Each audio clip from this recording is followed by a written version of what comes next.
Hola, my beautiful humans.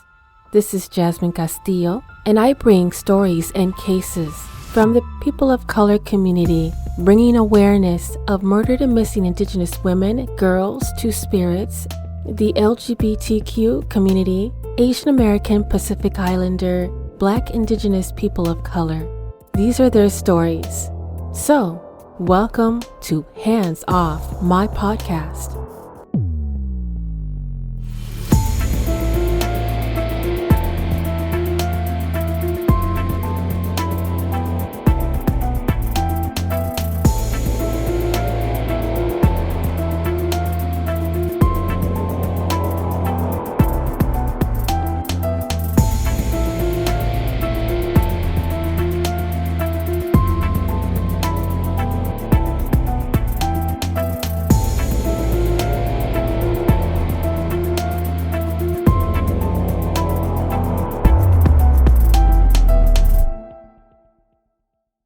June 19th, which has just passed, I also like to provide some type of recognition, and it's a recognition that's long overdue. More than 46 million Americans self-identified as Black in 2019, and of the 29% increase since 2000.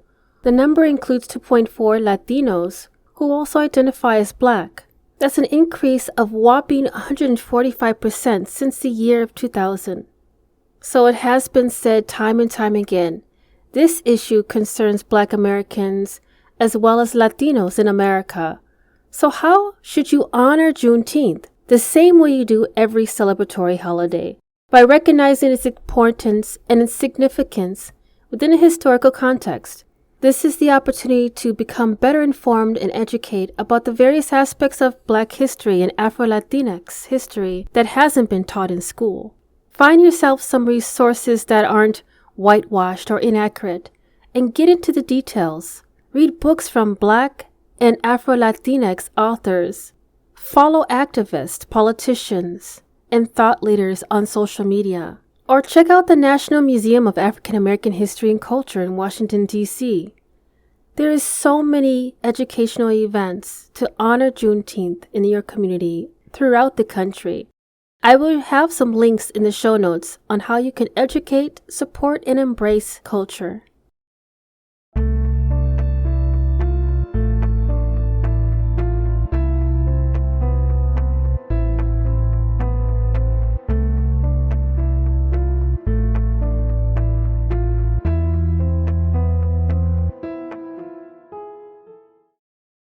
"5 years and 25 days. No, these are not the lyrics from a song. What I am referencing to is 5 years and 25 days. The mysterious disappearance of Shaniece Rose Harris from the Rose Hill, New York area. As I mentioned before, June is Pride Month. This episode will extend on the LGBTQ. Shaniece Rose Harris is lesbian. I identify myself as pansexual under the LGBTQ, also known as Alphabet Mafia. I want to raise her story and why it is important to keep her story alive.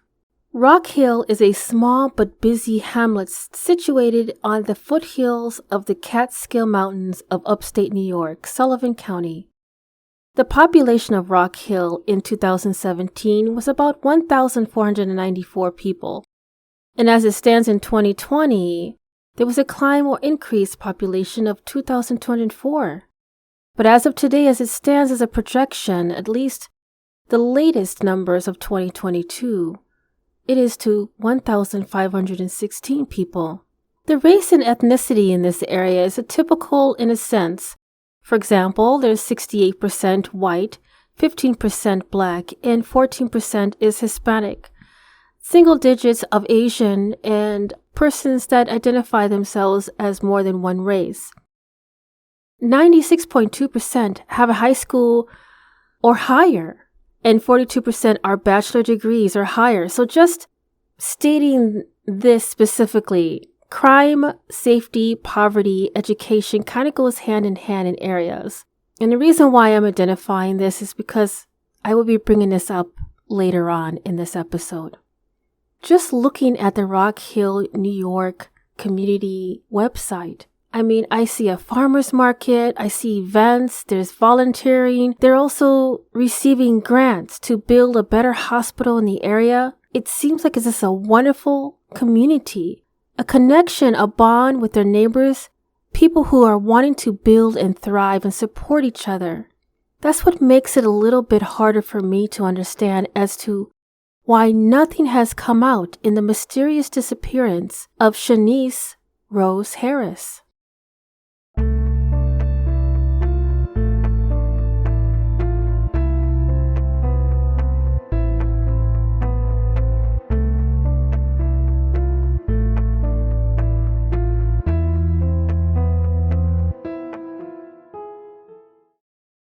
Now, May 29th was actually Memorial Day in the U.S. So on that evening, Shaniece was home hanging out with her girlfriend, Shauna. From what I understood in resources, she was not planning to go out for that evening. However, based on what the girlfriend identified, she made a change of plans to attend a friend's party. And so Shaniece leaves her home between 8:20 p.m. and 8:40 p.m. on May 29th, 2017 to attend this party at a friend's house. Her girlfriend doesn't join her to not sure the circumstances. So in my understanding is that Shaniece did take her vehicle. Shaniece's girlfriend received a FaceTime call around midnight. Not sure what the conversation was about, but that would have been the last time there was any type of phone contact with Shaniece. So the following day on May 30th, 2017, Shauna reaches out to Shaniece's older sister Tameka, asking her, has she seen her? Has she heard from her? She has not come back home from this party. Tameka knew this was not like her sister Shaniece. Shaniece likes to plan things out, things that she's going to do for the day, and has always kept in contact with family, her mother, her sisters, throughout the day. And she's a homebody, so I completely get it. You want to plan your day, get things done, come home and relax.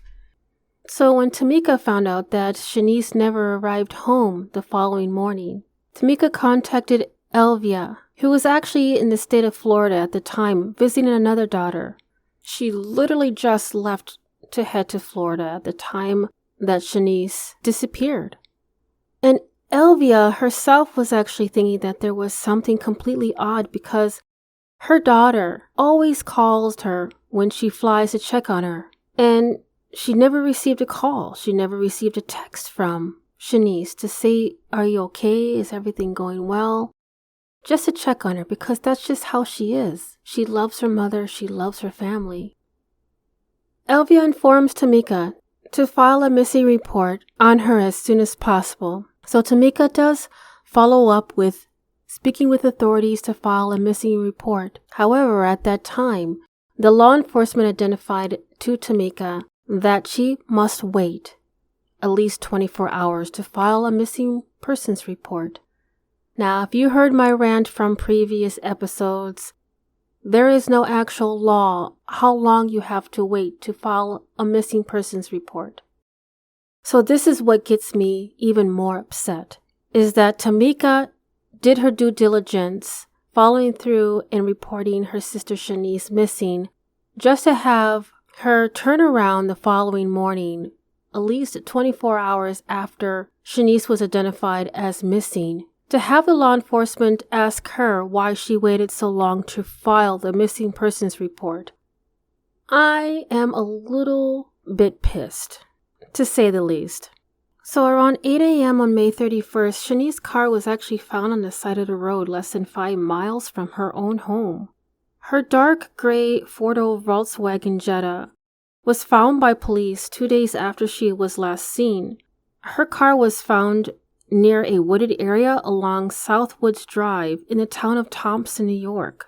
And based on the Google mapping where Thompson is located, Thompson is literally right next to Monticello and also pretty close to the Resorts World Catskills. From what I read about Monticello, it's a very high percentage of crime and safety scenarios.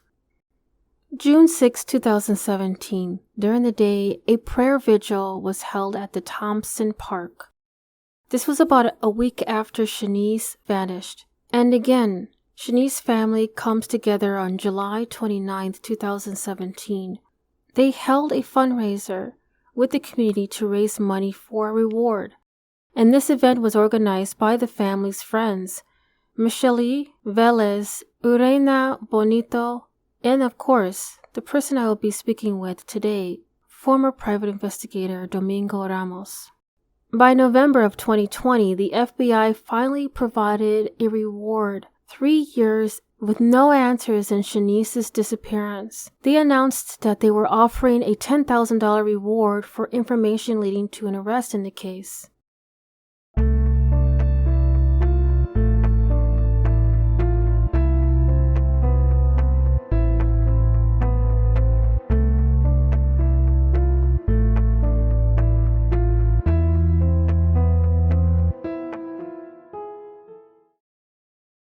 So as I mentioned, I sat down with Domingo Ramos, the founder of Hope Alive 845. He founded his nonprofit organization in June 25th, 2020. We dive deep into that conversation here and talk about the case that got it all started. My name is Domingo Ramos. I am a former private investigator, and I have a nonprofit organization through New York State as a public charity called Hope Alive 845. And what we do, we go out and we look for missing children, missing adults, runaway children, sex trafficking. So we try to bring the members home back to their families. When I was a private investigator 5 years ago, we picked up a case that was Shaniece Harris' case. And after certain months working on the case, it turned out to be that I knew the family personally. I knew the mother. Mm-hmm. And me and her went to school together. And after a while of working on the case with no leads, no nothing, I myself took it personal. So I spoke to my other half, and I was like, we're missing something. There's something missing out here. And then it became Hope Alive 845, because we started noticing there's a lot of missing people that's not even being talked about and that we don't even know about. So we formed the organization. It took us a while to get it, approved by New York State, and we finally got approved. And then I stopped doing private investigation, and I just started doing the organization. And luckily we've been successful so far in finding runaway children and missing adults so far. And that's what started. So basically, Shaniece Harris is the one that started. I know Domingo goes through a little bit about who was Shaniece, but me personally looking at her pictures and watching videos on Facebook, like, she brings a smile to my face. She is so glowing with joy. She finds ways to make others happy. She sees life to its fullest, and she loves her family. It was even mentioned that if she saw an elderly person who was struggling with their groceries at a grocery store, that she would stop and help carry their groceries or do anything to help others. She was a pure heart. And like she said, her motto is FOE, family over everything. One thing that really breaks my heart is that Elvia, Tameka, and Latoya, Shaniece's family, buried their grandfather in December 2017. However, Tameka had to file a missing persons report on his birthday. They want her back. They want her home. They want closure. And they won't stop until she is home. Her being missing and her family, I've watched her mother just break down and cry, and I'm affected by that stuff so much that I literally had to stop and pause, and I was bawling my eyes out just listening to her pleading. Elvia was just pleading and asking the community to give her something. They can be anonymous, just anything. Anything is better than nothing right now. Exactly. Straight Talk 845 had a YouTube video of Shaniece's mother and sister. This is the one that I am talking about in our conversation with Domingo. I will have that one in the show notes. There's a lot of missing persons in your demographic, specifically 845, is that an area code? Yes, that's the area code. That's the whole Hudson Valley. Okay, Hudson Valley. Wow. Yeah, there's a lot. We have another case that nobody's ever talked about that's been missing since '84. Oh my gosh. So it's a little tough, but what we do, we stand strong with the family and we fight for the families. He was a young black male, Marvin Gibbs, and his family already passed away except for his sister, and nobody's talked about it, and then when they reached out to us, and we're like, we're gonna open this up, we got to try to get some information on this, because even if his mom and father passed away, there still has to be closure for that case. It just can't stay cold and not mentioned at all. There's another young man who went missing in '87. Joseph Help. They talk about it, but not that much. And we're a type that will keep bringing it back up again, and we'll start talking to people again. And if we get any kind of clues or information that's value, then we'll contact whoever's in charge of that case and say, look, this is what we have, let's look into this. When we brought up about the Gabby Petito case, it went millions and millions of people, following that case, talking about it, so many searches, it was over news coverage. When we brought up about our people that's not being treated like that every life should matter. It shouldn't just be one color. It should be all lives matter. As soon as I mentioned that on one of our podcasts, because we do podcasts too, mm-hmm. and the news was contacting us, because they're trying to make it to a racial thing, but it's technically not a racial thing. It's just more the fact that everybody should get coverage, not just one person. And doesn't matter if they're rich or not. There is poor people out there that have somebody missing. Should they be treated the same way? Of course. They should be treated that their loved one should get coverage, no matter what the circumstances are. So that's what we were fighting for a while now. And then, and once again, it goes right back to Shaniece Harris, when I started bringing that back up again and really pushing the law enforcement and the media to start getting her out there, because that family needs closure. They need to know what's going on. They need to know what happened to their daughter. It's not right that the mother can sit there every single day being lied to, being attacked, and not knowing anything, and her 5 year just passed us in May that she'd been missing. So, and plus her birthday was just passed too. So it's tough, and I would rather see this family get the closure now before it's too late.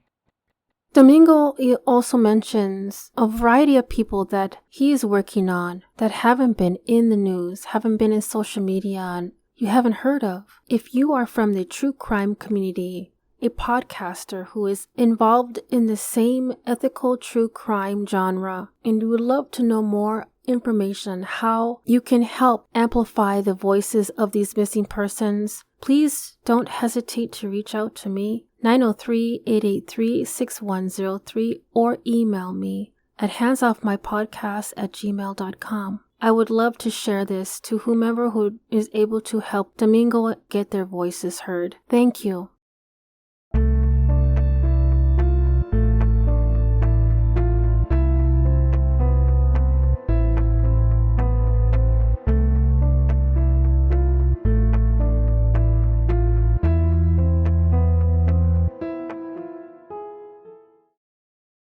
Okay, so of course I'm going to have my theories, so here are the questions. I like to play devil's advocate and have a different perspective on some of the things that I believe that have not been asked as of yet, especially with other podcasters who have worked on this same story. I have a different angle because I myself is an Afro-Latina and I have lived in rural areas like Rock Hill, New York. So my question is, should we be concerned on the crime and safety of this area? And one of the things that is mentioned in a few of the podcasts that I've heard, a story about Shaniece Harris, some have said that there's a high percentage of crime and safety concerns in the Rock Hill area of New York. Now, Rock Hill, New York itself is probably one of the safest areas in the Sullivan County. The thing that would be more concern to me is where her car was found, and that was in the Monticello area, and based on the crime and safety research of that area, it's probably one of the worst high-rated crime and safety issues in Sullivan County. So some of the questions that come to mind is that, would there be a reason why Shaniece would travel in that area if she is traveling alone? She's a homebody like myself, so my thought process is that if I'm going to be doing something last minute, I would at least provide some information on where I'm going to go, who I'm going with, how long I'm staying out there, especially in the area of Monticello. Be a cautious person as an overall. Another question is, what makes Shaniece change her mind that evening? So I do believe Elvia and Tameka and LaToya identified that Shaniece did hang out in that area off and on. I don't believe she would leave her car on the side of the road. If she had to go somewhere, she would take her own vehicle, especially if she's anticipating and returning right after. And to give at least some information to someone on where you're going, your whereabouts, and when you will be returning. To not give someone at least some information, especially from what has been identified from the significant other, Shaniece did not inform Shauna where she was going, is a little bit questionable for me. And I know that it's going to be brought up that maybe it had something to do with her in her 420 lifestyle. Now, that's not as eyebrow raising as other types of drugs. I mean, 420 lifestyle is quite norm in a lot of areas, and I don't see it playing out as dramatic as some other people would see it as. And I don't think that Shaniece had a secret life, that she had to keep things DL. You know, her lifestyle, the way she was considerate, heart-loving. Her personality was just a beautiful person. She was dedicated to her relationship from what I hear with her significant other at the time. I don't think that would be something to question. For someone who schedules things and has an order in her life, it's just a little bit concerning that she would just up and leave without having a plan, and knowing that her original plan was to stay at home for the evening and then turn it into a last-minute event by heading to a friend's house for a quote-unquote party. Another question is, was Shauna ever interviewed by law enforcement? From what I know, that after disappearance of Shaniece's girlfriend, Shauna literally up and moved out of town after that. I don't know how long their relationship was, but from my perspective, it is a significant other that just ups and leaves in the middle of searching for their missing significant other. That would be a little bit of an eyebrow-raising situation for me. Was she questioned? Does she have connections with other persons that Shaniece supposedly went out to hang out with that evening? That's just such a concern for me, and I'm not sure if that was ever addressed.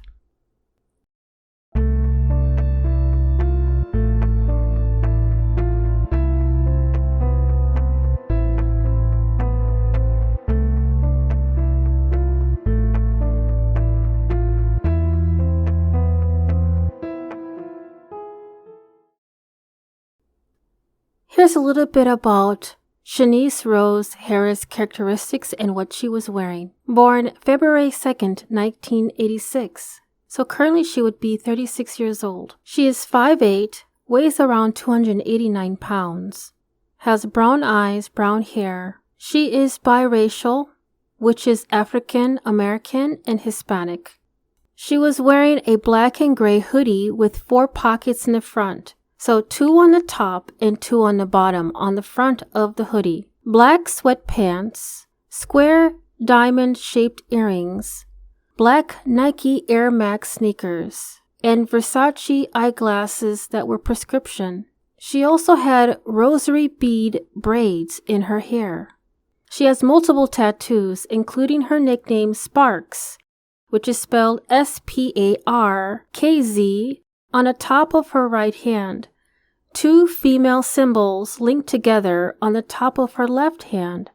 The words Philippians 4:11 on her right forearm.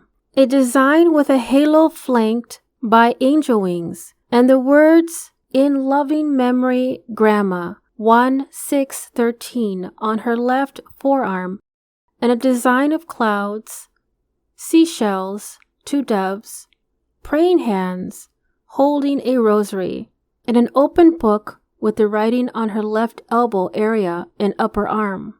Harris's dark gray 4-door Volkswagen Jetta has tinted windows and the New York license plate number HMY2644, and this was abandoned along South Woods Drive in Thompson, New York, on May 31st, 8 a.m. If you've ever seen this vehicle as you drove during that time, please do not hesitate to contact the Sullivan County Sheriff's Office 845-794-7100.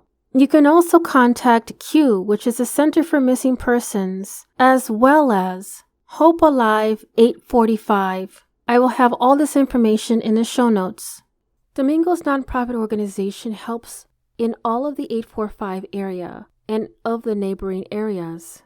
Their mission is to help families, friends, victims, law enforcement with support or necessary services for the missing, kidnapped, trafficked, or exploited children and adults. Domingo mentioned that on June 25th, they will have a Vendor Day event presenting 80s and 90s concert. There will be 2 separate events on the same day. They will have special guests, as well as a special tribute to their veterans. I will have this link in the show notes if you like more information about the event in Fallsburg, New York. One of the things that helps with donations, it helps them keep going with posters and flyers, helps them hire private investigators to find a lost loved one.